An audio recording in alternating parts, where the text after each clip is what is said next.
বন্ধুরা, সামনে যে গাছটা দেখতে পাচ্ছ, দেখো কি সুন্দর লাগছে, কি দারুণ লাগছে বলো তো। গাছটা সাংঘাতিক একটা গাছ। এই গাছটার অরিজিনাল নাম হচ্ছে স্লম্বারজেরা ট্রুনকাটা। স্লম্বারজেরা ট্রুনকাটা। আবার এটাকে আমরা দ্য ফলস ক্রিসমাস ক্যাকটাস বলে থাকি। ফলস ক্রিসমাস ক্যাকটাস বলে থাকি। তো সাধারণত এই নামটা বেশি প্রচলিত। তো দ্য ফলস ক্রিসমাস ক্যাকটাস অপূর্ব ফুলের গঠন। দেখো বন্ধুরা, দেখো কি ফুলের গঠনটা দেখো। এই ফুল ফুটতে শুরু করেছে। প্রত্যেকটি যে রয়েছে আর কি পত্র মূল, সেই পত্র আগায় কুঁড়ি চলে এসছে প্রত্যেকটি। দেখো দেখো ফুল ফুটে গেছে। এটা 3-4টে প্রস্থ ধরে এটা হবে। দেখো দেখো কী সুন্দর গঠন ফুলের, অপূর্ব। এটাও দেখো একই রকম। এটা সবেমাত্র ফুটেছে। এটা ফুটবে হয়তো আগামীকাল বা পরশু। এগুলোও তাই, ওই 1 দিন আগে পিছু ফুটবে। প্রত্যেকটি আগায় আগায়, প্রত্যেকটি পাতা, মানে ঠিক পাতা বা শাখা যাই বলি না কেন, যেগুলো এইগুলো মানে এই ডগার থেকে কিন্তু প্রত্যেকটি কুঁড়ি চলে এসছে। অদ্ভুত সুন্দর কুঁড়িগুলো দেখো, দেখার মতো। দেখার মতো প্রত্যেকটি ঠিক। কিন্তু এ দেখো এটা, হ্যাঁ, ঠিক ওইরকমভাবেই ফুটবে। অপূর্ব সুন্দর এর গঠন ফুলের।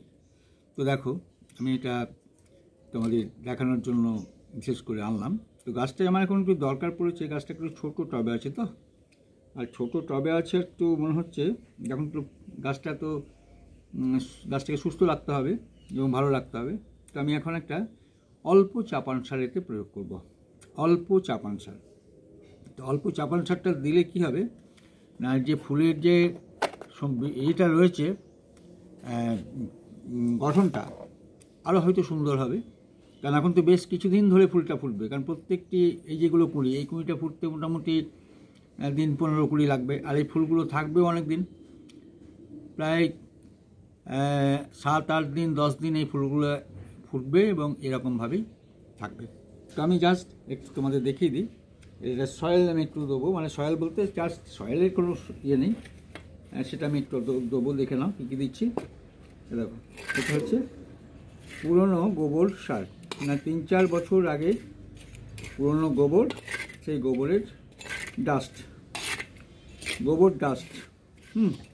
এটা অল্প বালি দিচ্ছি, অল্প বালি, এত বালি দেবো না, অল্প দিই। অল্প পরিমাণ দেবো। আর অল্প বালি দিলাম। আর কি দেবো দেখো, একটু এটাকে ঠিকমতো জলটাকে ধরে রাখার জন্য অল্প মতো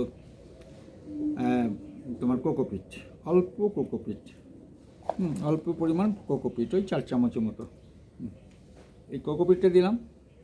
আর যেটা দেবো সেটা হচ্ছে মূলিয়ে। এই সারটা তো সার হয়েই আছে। এটা হচ্ছে অল্প পরিমাণ দিলাম। দেখো, এটা হচ্ছে নিশ্চয়ই বুঝতে পারছো, এটা হচ্ছে হাড় গুঁড়ো এবং শিংকুচি। হাড় গুঁড়ো এবং শিংকুচি, এটা দুর্দান্ত সার ফুল গাছের ক্ষেত্রে, সমস্ত ফুল গাছের ক্ষেত্রে। এটা দিয়ে দিচ্ছি দেখো, ওই 3 চামচের মতো এটা দিলাম। আর একটা দেবো, গাছটায় যাতে ব্যাকটেরিয়া বা ফ্যাঙ্গাস আক্রমণ না হয়, সেই জন্য অল্প নিম খোল দেবো।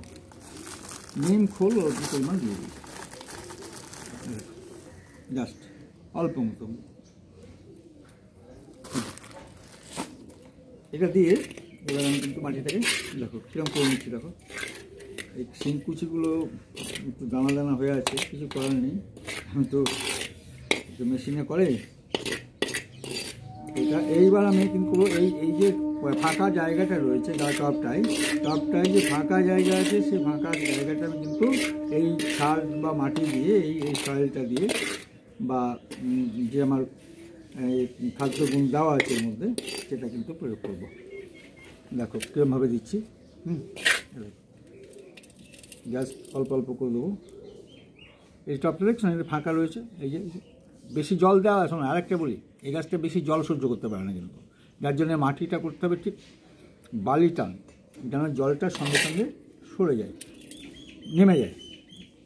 ছেঁচে থাক ক্ষতি নেই, কিন্তু যেন প্রতিদিন জল দেবে না। এই গাছটা প্রতিদিন জল দেওয়ার দরকার নেই। প্রতিদিন জল দিলে পরে গাছের গোড়াটা কিন্তু পচে যেতে পারে, মানে এরা বেশি জল সহ্য করতে পারে না। বুঝতেই পারছি এটা ক্যাকটাস গাছ, হ্যাঁ, ক্যাকটাস জাতীয় গাছে খুব বেশি জল দিতে নেই, এটা বলেছি আমি, হ্যাঁ। সুতরাং এইটা কিন্তু মনে রাখবে। তার জন্য জাস্ট আমি আরেকটা কি না, বেশি জল যাতে না দেওয়া যায়, জল ভর্তি যাতে না থাকে, সেই জন্য আমি কী করবো, জলটাকে জাস্ট ওই মানে 2-10 ইঞ্চি, 2-10 অর্থাৎ 1 ইঞ্চির 10 ভাগের 2 ভাগ আমি কিন্তু ফাঁকা রাখবো, হ্যাঁ, যাতে সেইটুকু অংশে জলটা দেওয়া যেতে পারে, জল মাটিটা যেন ছড়ে না যায়, সেই জন্য। এবার আমি কী করছি দেখো, আমি এই ব্রাশ, এটা আমার যে ব্রাশটা রয়েছে, তুলির উল্টো দিকে করে আমি কিন্তু এয়ার গ্যাপটা মেরে দিচ্ছি, দেখো এয়ার গ্যাপটা মেরে দিচ্ছি। কী অপূর্ব ফুলটা, কেননা আমি দেখলাম যে গোড়াটা একটু বেরিয়ে রয়েছে, যার জন্য মনে হলো যে না একটু ওকে একটু যে দরকার, কারণ সবেমাত্র ফুল আসতে শুরু করেছে, এই সময় গোড়াটা বেরিয়ে গেলে মানে তাপটা পেয়ে যাবে বেশি, যার জন্য একটু গোড়াটা ঢেকেও দিলাম। আর একটু দরকারও সারের, মানে ওর যে ভারসাম্য রক্ষা, যে এত সুন্দর ফুল দিচ্ছে, অথচ আমি ঠিকমতো যদি এর পরিচর্যা না করি সেটা অন্যায় হবে। হয়তো ফুল হবে, কিন্তু আমি চাইছি আরও সুন্দর, আরও বেশি ফুল। তো দেখে না বন্ধুরা, মানে কি সুন্দর গঠনটা, অদ্ভুত গঠন, হ্যাঁ দেখো, ফুলের গঠন যে এত সুন্দর হয়, প্রকৃতির কি অদ্ভুত সৃষ্টি।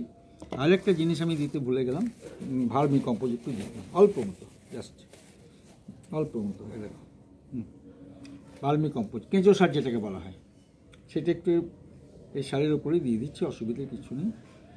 তো সার ঠিক জলের সঙ্গে মিশিয়ে এটা নিজের জায়গায় পৌঁছে যাবে।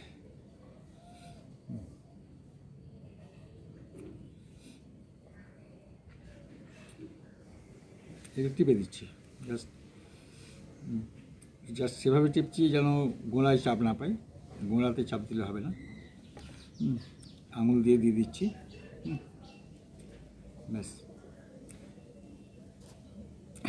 খুব সুন্দর গাছটা, ভীষণ সুন্দর গাছ, তোমরা লাগাবে। এবার শোনো বলি, এবার এই গাছটা যখন লাগাবে, এই যে প্রত্যেকটি যে ডাল রয়েছে না, ফুলটি যখন ফুটে যাওয়ার পরে যে কোনো জায়গাতে এক একটা পর্ব, যে ফুল মানে পাতারই বলো আর যাই বলো না কেন, এটাকে আমরা শাখাও যদি বলি, এটা প্রত্যেকটি গিঁট থেকে কিন্তু গাছ হবে।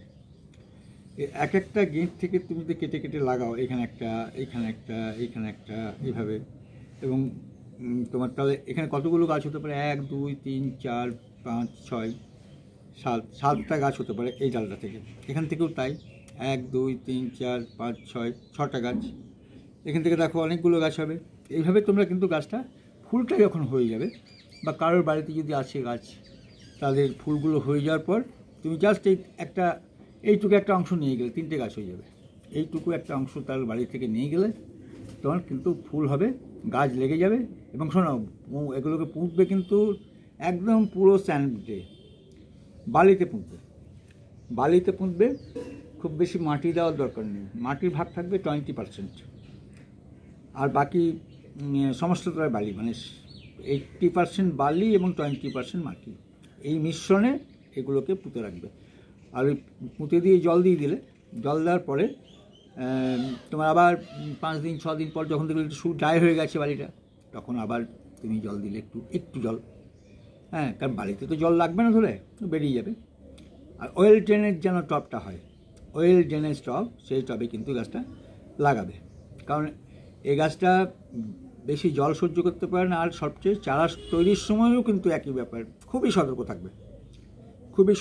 আমি কয়েকটা গাছ আমার তৈরি হয়ে আছে, আবার তাদের ফুল এসে গেছে, তো খুবই সহজে লাগানো যায়, বেশি পরিশ্রমের দরকার নেই।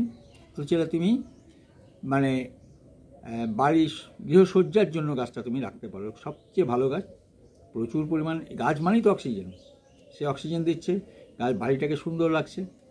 তুমি টেবিলে রাখতে পারো, তাকে রাখতে পারো, জানলায় রাখতে পারো, যে জায়গাগুলো রাখলে পরে বাড়ির লোকটা সুন্দর হয়ে যাবে। তো সেরকম একটা সুন্দর গাছ তোমাদের দেখাতে পারলাম আমি। তো এই গাছটা এভাবে হলো। এইবার আমি একটু জল দিয়ে দিচ্ছি, দেখো জলটা কীরকম দিচ্ছি, জাস্ট সাইডে দেবো, একদম সাইডে অল্প পরিমাণ করে দেবো, কারণ বেশি জল দেবো না।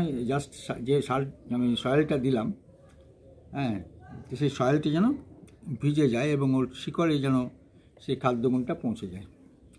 আমি কিন্তু গোড়াতে দিচ্ছি না, দেখো আমি একদম সাইডে দিচ্ছি। তো এইভাবে কিন্তু গাছটাকে পরিচর্যা করবে। এরকম একটু জাস্ট আঙুল দিয়ে চেপে দিচ্ছি। অর্থাৎ পরের বার যখন জল দেবো তখন যেন সারগুলো উঠে না যায়। আর এটা কিন্তু আমি জল দিই সবসময়, কিন্তু মানে ওই আমার একটা শাওয়ার আছে, পাইপ শাওয়ার, সেই পাইপ শাওয়ারে করে আমি জল দিই খুব হালকাভাবে। গাছটা একটু ধুয়েও দিই, আবার জলটাও দিয়ে দেওয়া হয়। তো এরকমভাবে আমরা কিন্তু গাছটাকে পরিচর্যা করব। হ্যাঁ, আর তোমাদের যদি ভিডিওটা ভালো লেগে থাকে বন্ধুরা, তাহলে লাইক, কমেন্ট এবং শেয়ার করবে। আর যারা নতুন বন্ধু আছে আমার, তারা অবশ্যই লাইক, কমেন্ট এবং শেয়ারের সঙ্গে সঙ্গে সাবস্ক্রাইব করবে। খুব ভালো থেকো, অনেক ধন্যবাদ তোমাদের।